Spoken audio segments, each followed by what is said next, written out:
അഴിമതിക്കെതിരെ രൂപം കൊണ്ട പാർട്ടിയിൽ അഴിമതി. മാർച്ച് 21 വ്യാഴാഴ്ച രാത്രി പലതും നടന്നു. അഴിമതിക്കെതിരെ രൂപം കൊണ്ട പാർട്ടിയിലെ പ്രധാന നേതാവിനെ, BJPക്കെതിരെ മുഖ്യ എതിരാളിയെന്ന് പലരും വിശേഷിപ്പിച്ച ആം ആദ്മി പാർട്ടിയുടെ പ്രധാന നേതാവിനെ ED അറസ്റ്റ് ചെയ്തു.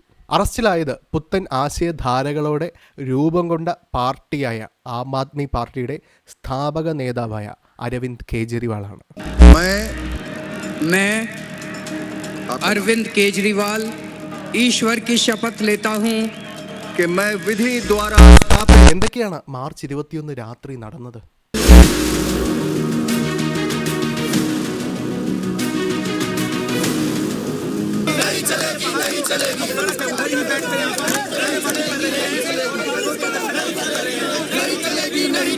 प्रथम दृष्टया जिस तरह से पुलिस अंदर है और मुख्यमंत्री जी के निवास में किसी को जाने नहीं दिया जा रहा है। ईडी ने अरविंद केजरीवाल जी को अरेस्ट कर लिया है। अरविंद केजरीवाल जी दिल्ली के मुख्यमंत्री थे, दिल्ली के मुख्यमंत्री हैं और दिल्ली के मुख्यमंत्री रहेंगे। हमने शुरू से स्पष्ट किया है कि अगर जरूरत पड़ेगी तो अरविंद केजरीवाल जी जेल से सरकार चलाएंगे। मोदी तेरी तानाशाही नहीं चलेगी, नहीं चलेगी। नरेंद्र मोदी मुर्दाबाद।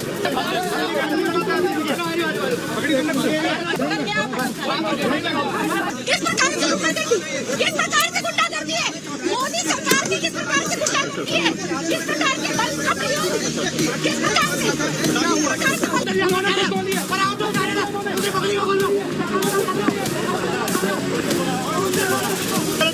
आपने अपने हाथ से खोलिए, क्या कर रहे हैं?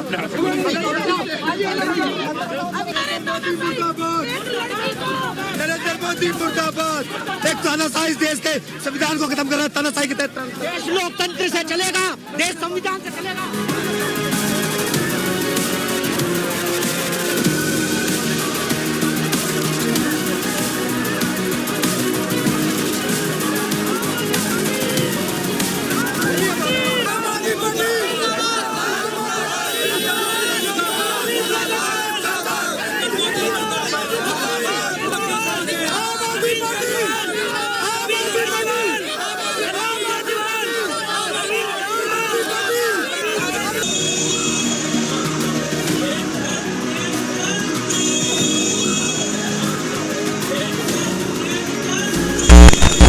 കോടതിയിലും മറ്റും കൃത്യമായ വാദങ്ങൾ ഉയർത്തി ആം ആദ്മി പാർട്ടി കേജ്രിവാൾ നിരപരാധിത്വം തെളിച്ച് മുന്നോട്ട് വരുമെന്ന് നമുക്ക് പ്രത്യാശിക്കാം. അതിനുശേഷം നമുക്ക് കൃത്യമായുള്ള മറ്റു നിരീക്ഷണങ്ങൾ നടത്താമെങ്കിലും നമുക്കിപ്പോൾ പരിശോധിക്കാം എന്താണ് ED കേജ്രിവാളിനെ അറസ്റ്റ് ചെയ്യാനുണ്ടായ സാഹചര്യം.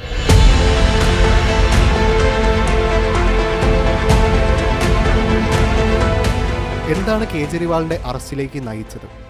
കഴിഞ്ഞ വർഷം നവംബർ 2 മുതൽ ഫെഡറൽ ഏജൻസികൾ അയച്ച 8 സമൻസുകൾ കേജ്രിവാൾ നിരസിച്ചു. ഇത് നിയമവിരുദ്ധവും രാഷ്ട്രീയ പ്രേരിതവുമാണെന്നൊക്കെയാണ് കേജ്രിവാൾ അന്ന് പറഞ്ഞത്. ഇതുപോലെയുള്ള EDയുടെ റെയ്ഡുകളും അറസ്റ്റുകളും സമൻസുകളും തടയാൻ വേണ്ടി കേജ്രിവാൾ ഹൈക്കോടതിയെ സമീപിച്ചിരുന്നു. ഹൈക്കോടതി ഇത് പുറപ്പെടുവിക്കാൻ വിസമ്മതിച്ചതോടെയാണ് അറസ്റ്റിനുള്ള നീക്കം ED ആരംഭിച്ചത്. എന്ന് വെച്ചാൽ അറസ്റ്റ് തടയാൻ വിസമ്മതിച്ചു എന്ന് പറഞ്ഞാൽ അറസ്റ്റ് ചെയ്യുന്നതിനോട് കുഴപ്പമില്ല. 8 സമൻസുകളാണ് കേജ്രിവാളിന് ഇതിനു മുമ്പ് ലഭിച്ചത്. നിയമപരമായിരുന്നിട്ട് പോലും കേജ്രിവാൾ അതിന് പ്രതികരിക്കാനോ ഹാജരാവാനോ തയ്യാറായില്ല എന്നതാണ് മാർച്ച് 21 രാത്രി കേജ്രിവാളിനെ അറസ്റ്റ് ചെയ്യാനുണ്ടായ സാഹചര്യം. ഒരു ചെറിയ ഉദാഹരണത്തിന് എന്നാത്താൻ കേസുകൂട് സിനിമ കണ്ടിട്ടില്ലേ? അതിലെ മന്ത്രി ഹാജരാവാത്തപ്പോൾ അറസ്റ്റ് ചെയ്ത് ഹാജരാക്കൂ എന്നുള്ള ഉത്തരവുകൾ വന്നതായി നമ്മൾ ശ്രദ്ധിക്കപ്പെട്ടിട്ടുണ്ട്. അതുപോലെയാണ്, അതിന് സമാനമാണ് ഈ സാഹചര്യം. എന്ത് മിനിസ്റ്ററോ? മിനിസ്റ്ററുടെ നിയമസഭയിൽ ഇയാളുടെ പ്രതിയാണ്. ഇതെന്തിനാണ് കാണാൻ വേണ്ടി വെച്ചതാ? അറസ്റ്റ് ചെയ്ത് ഹാജരാക്കണോ sir? Issue warrant. Kejriwal supreme കോടതിയെ സമീപിച്ചിരുന്നുവെങ്കിലും അവസാനം ഹർജി പിൻവലിക്കുകയാണുണ്ടായത്. ED കുറ്റപത്രത്തിൽ അത്രയേറെ കാര്യങ്ങൾ എഴുതി വെച്ചതുകൊണ്ട് സുപ്രീം കോടതിയിൽ നിന്നും അനുകൂല വിധി ഉണ്ടാവാൻ സാധ്യതയില്ല എന്നുള്ള നിയമോപദേശത്തിൻ്റെ ഫലമായിട്ടാണ് സുപ്രീം കോടതിയിലെ ഹർജി പിൻവലിച്ചത്. നേരത്തെ ഹർജി പരിഗണിക്കാം എന്നുള്ള കാര്യം സഞ്ജീവ് ഖന്ന അധ്യക്ഷനായ ബെഞ്ച് അടങ്ങിയ ബെഞ്ച് വ്യക്തമാക്കിയിരുന്നു. 3 അംഗ ബെഞ്ച് ഹർജി പരിഗണിക്കാം എന്നുള്ള കാര്യവും വ്യക്തമാക്കുകയും ചെയ്തിരുന്നു.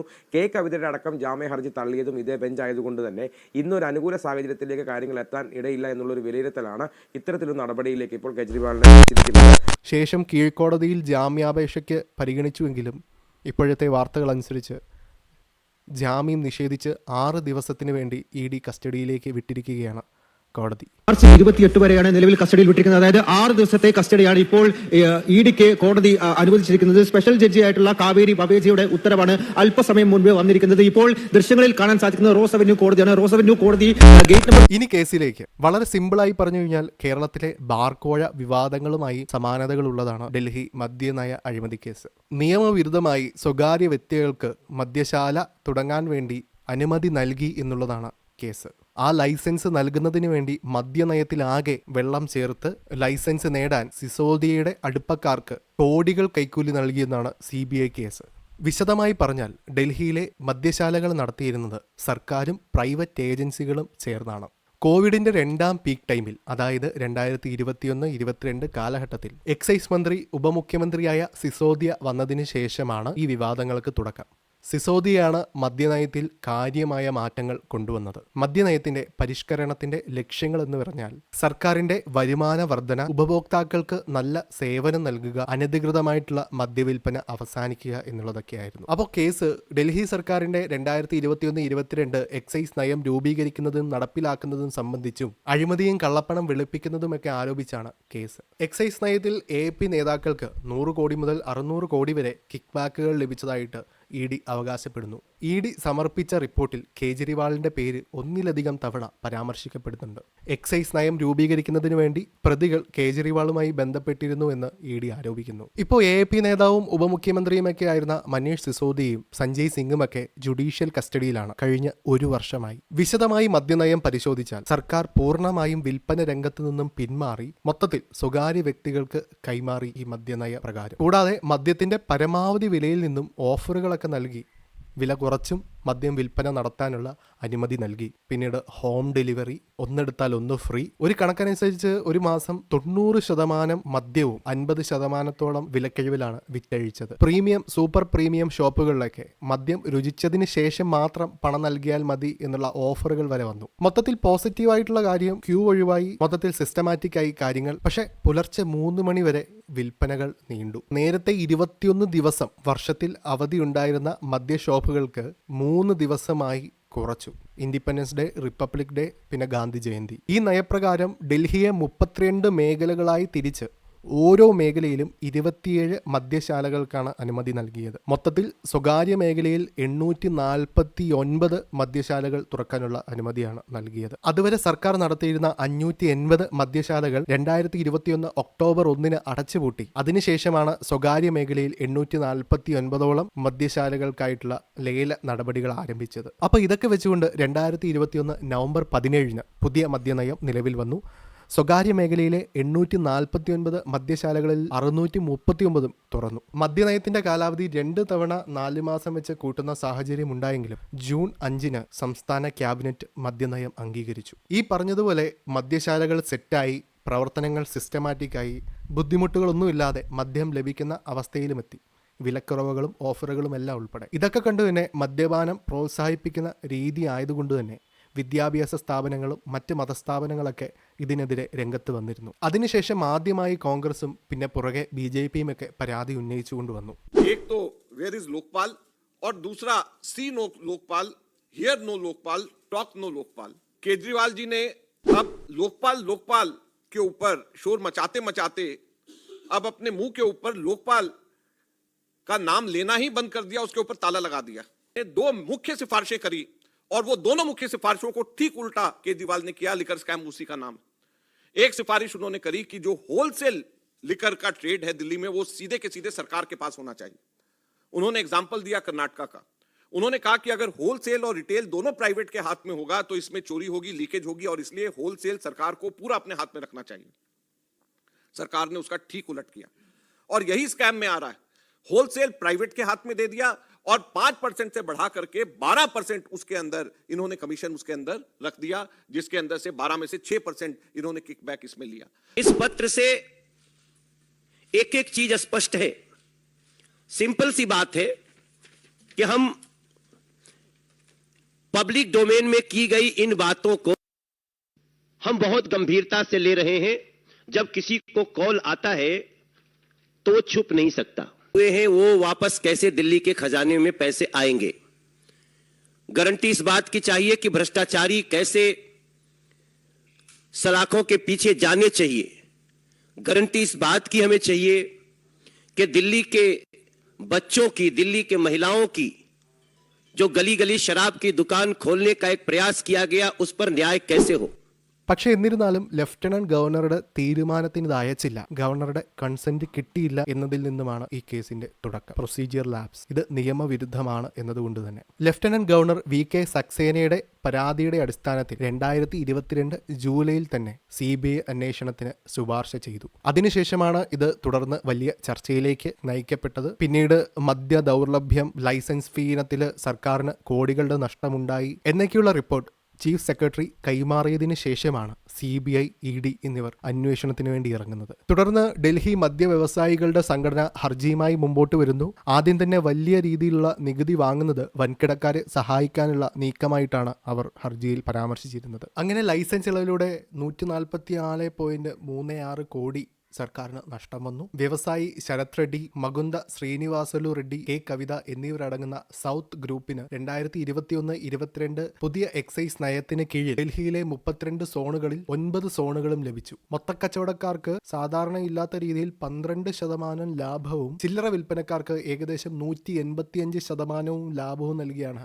പോളിസി പുറത്തിറങ്ങിയത്. ഗൂഢാലോചന പ്രകാരം മൊത്തക്കച്ചവടക്കാരിൽ നിന്ന് 12% ലാഭത്തിൽ നിന്ന് 6% ലാഭം ആം ആദ്മി പാർട്ടി നേതാക്കൾക്ക് കൈക്കൂലി നൽകിയെന്നാണ് ആരോപണം. തുടർന്ന് ഈ എല്ലാ വിവാദങ്ങൾക്ക് പിറകെ 2022 ജൂലൈ 30 ഈ മദ്യനയം പിൻവലിച്ചു. 2022 ഓഗസ്റ്റിന് പഴയ മദ്യനയം നിലവിൽ വരികയും ചെയ്തു. കേസിൽ കേജ്രിവാൾ സമൻസുകളെ തുടർച്ചയായി അവഗണിക്കുന്നതിനെ കോൺഗ്രസ് വരെ അപലപിച്ചിരുന്നു. BRS നേതാവ് കവിതയ്ക്ക് മദ്യനയവുമായി ബന്ധപ്പെട്ട ഡൽഹി മദ്യനയവുമായി ബന്ധപ്പെട്ട് അഴിമതിയിൽ പങ്കുണ്ടെന്ന് തെലങ്കാന ഇലക്ഷൻ സമയത്ത് ഉന്നയിച്ചത് രാഹുൽ ഗാന്ധിയാണ്. അങ്ങനെ 2023 മാർച്ച് 9 സിസോദിയ അറസ്റ്റിലാവുന്നു. 2023 ഒക്ടോബർ 4 AAP MP സഞ്ജയ് സിംഗും അറസ്റ്റിലാവുന്നു. 2024 മാർച്ച് 15 K കവിതയും അറസ്റ്റിലാവുന്നു. ഇപ്പോൾ ഏതായാലും കേജ്രിവാളിനെതിരെ അഴിമതി കേസുകൾ ആരോപിച്ചതും ആരോപിക്കാത്തതുമായ എല്ലാ പ്രതിപക്ഷ കക്ഷികളും തെരുവിലാണ്. It's very, very evident. जिस तरह से तानाशाही चल रही है, this is fundamentally violative. What is happening in this country? ब्रह्मांड का रिकॉर्ड बनाने जा रहे हैं लोग। तमाम किस्से सुने होंगे। समय से ज्यादा बलवान नहीं है और समय आएगा जब बीजेपी को भी जनता सबक सिखाएगी। नहीं चलेगी। जिंदाबाद जिंदाबाद। तंत्र की हत्या की जा रही है और अभी से नहीं, ये लगातार की जा रही है। ஊழல்களை மறைக்க நேற்று இரவு டெல்லி முதலமைச்சர் அரவிந்த் கெஜ்ரிவாலை கைது செஞ்சிருக்கிறாங்க. என்ன காரணம்? பாஜகவோட தோல்வி பயம் தான் ஒரே காரணம்.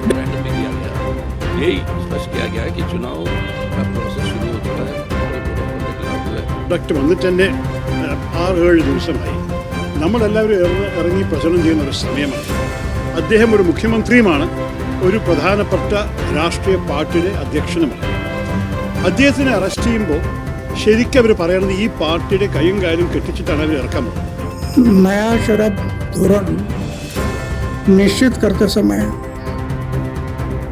क्या करना, क्या കേന്ദ്ര സർക്കാരിനെതിരെയുള്ള പ്രതിഷേധങ്ങൾ അവർ രേഖപ്പെടുത്തുകയാണ്. എന്താണ് BJPക്കെതിരെയുള്ള കേന്ദ്ര സർക്കാരിനെതിരെയുള്ള പ്രധാന വിമർശനങ്ങൾ? ഒന്ന്, CBI, ED പോലെയുള്ള കേന്ദ്ര ഏജൻസികളെ വെച്ച് പ്രതിപക്ഷ കക്ഷികളെയും പ്രതിപക്ഷ കക്ഷികളിൽ ഉൾപ്പെട്ട നേതാക്കളെയും വേട്ടയാടുന്നു എന്നുള്ള ആരോപണമാണ്. കഴിഞ്ഞ വർഷങ്ങളിലാണ് EDക്ക് പൂർണ്ണ അധികാരം നൽകിയുള്ള നിയമം പുറത്തിറങ്ങിയതും സുപ്രീം കോടതി അത് ശരിവെച്ചത്. എൻഫോഴ്സ്മെന്റ് ഡയറക്ടറേറ്റിനുള്ള സുപ്രധാന അധികാരങ്ങൾ ശരിവെച്ച സുപ്രീം കോടതി സ്വത്ത് കണ്ടെത്താനുള്ള അധികാരവും പരിശോധനയ്ക്കും അറസ്റ്റിനുള്ള അധികാരവും ശരിവെച്ചു. EDയുടെ വിശാലാധികാരങ്ങൾ ചോദ്യം ചെയ്ത ഹർജികൾ കോടതി തള്ളി. മറ്റൊരാരോപണം, EDയുടെ ആദ്യ പ്രതിപട്ടികയിൽ പ്രതിയായി ഉണ്ടായിരുന്ന ചന്ദ്ര റെഡ്ഡി എന്ന ആൾ BJPക്ക് ഇലക്ട്രൽ ബോണ്ട് വഴി 5 കോടി നൽകിയപ്പോൾ മാപ്പുസാക്ഷിയായി എന്നുള്ളതാണ്. ഈ മാപ്പുസാക്ഷിയായ ചന്ദ്ര റെഡ്ഡിയുടെ മൊഴിപ്രകാരമാണ് ഈ പറയുന്ന അറസ്റ്റുകളെല്ലാം നടക്കുന്നത് എന്നുള്ള വാദമാണ് പ്രതിപക്ഷ കക്ഷികൾ ഉന്നയിക്കുന്നത്. ഏതായാലും ഈ പറയുന്ന ഇലക്ട്രൽ ബോണ്ടുകളെ പറ്റിയൊക്കെ ചർച്ച ചെയ്യാം. ചാനലൊന്ന് സബ്സ്ക്രൈബ് ചെയ്തോ ഫോളോ ചെയ്തോ ഒക്കെ ഒന്ന് വെച്ചോളൂ. ഇത്രയും നാളും കാത്തിരുന്നെങ്കിൽ എന്തുകൊണ്ട് കേജ്രിവാളിനെ അറസ്റ്റ് ചെയ്യുന്നത് ഇലക്ഷന് ശേഷമായിക്കൂടാ എന്നുള്ള ആരോപണമാണ്. ഇലക്ഷൻ വിജ്ഞാപനം നിലവിൽ വന്ന ഈ സാഹചര്യത്തിൽ എന്തുകൊണ്ടാണ് ഇങ്ങനെയൊരു അറസ്റ്റ് നടന്നത്? മറ്റൊരു വിമർശനം, BJP അഴിമതി ഉന്നയിച്ച പാർട്ടികളും നേതാക്കളും BJPയിലേക്ക് എത്തുമ്പോൾ എന്തുകൊണ്ട് അവർക്കെതിരെ അഴിമതി ആരോപണങ്ങൾ ഉണ്ടാവുന്നില്ല? അവർ അഴിമതി വിമുക്തമായോ, അവരുടെ അഴിമതികൾ മാഞ്ഞുപോയോ എന്നുള്ളതാണ്. ഏതായാലും അക്കാര്യത്തിൽ എനിക്കും സംശയമുണ്ട്. അഴിമതി ആരോപിച്ചിരുന്ന നേതാക്കൾ BJPയിലേക്ക് എത്തുമ്പോൾ എന്തുകൊണ്ടാണ് അവർ അഴിമതിക്കാരല്ലാണ്ടാവുന്നത്? അഴിമതി രാജ്യത്ത് നിന്ന് തന്നെ തുടച്ചു നീക്കണമെന്നതിൽ സംശയമൊന്നുമില്ല. അഴിമതിക്കാരനായ നേതാവുണ്ടെങ്കിൽ അവൻ വീട്ടിൽ തന്നെ ഇരിക്കണം എന്നതിനും സംശയമൊന്നുമില്ല. എന്നാൽ തങ്ങളുടെ അധികാരം ഉപയോഗിച്ചാണ് ഇങ്ങനെയുള്ള അഴിമതി കേസുകളും നേതാക്കളെ അറസ്റ്റ് ചെയ്യുന്നതുമെങ്കിൽ അത് ജനാധിപത്യത്തിന് ഭൂഷണവുമല്ല. കേജ്രിവാൾ നിരപരാധിയാണെങ്കിൽ തൻ്റെ നിരപരാധിത്വം തെളിയിച്ചു വരട്ടെ, അഴിമതിക്കാരനാണെങ്കിൽ ജയിലിൽ തന്നെ കിടക്കട്ടെ. അപ്പോൾ ഇതൊക്കെ കേട്ടിട്ട് നിങ്ങൾക്ക് എന്താണ് തോന്നുന്നതെന്ന് കമൻറ്റ് ചെയ്ത് അല്ലെങ്കിൽ അറിയാത്തൊരാൾക്ക് ഷെയർ ചെയ്തൊക്കെ കൊടുത്തോളൂ. അടുത്ത വീഡിയോ ആയിട്ട് പിന്നെ വരാം.